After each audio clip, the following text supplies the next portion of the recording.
So if you noticed in the May issue of Tennis Magazine, there was a frame-by-frame description of the modern forehand.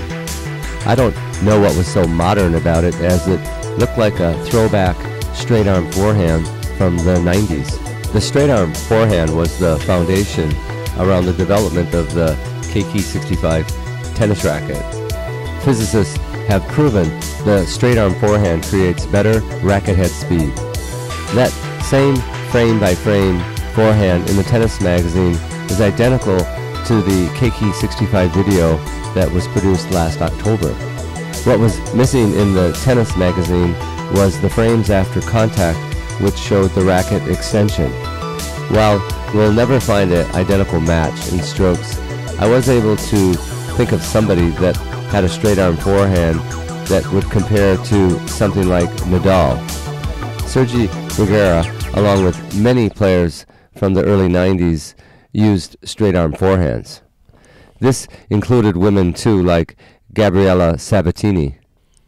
This type of forehand is in sharp contrast to the ever-popular double bend.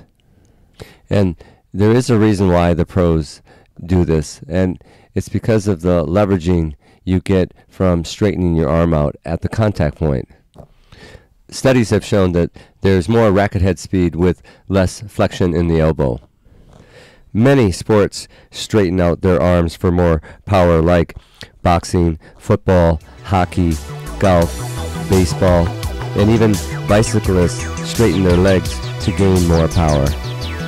So let's match up our KK65 stick figure with the frame-by-frame Tennis Magazine and see how close or identical they line up. We will fill in the missing frames with the KK65 stick figure, and then we will talk about the missing end, which is the extension. When we refer to extension, we are talking about this frame and what happens immediately after this.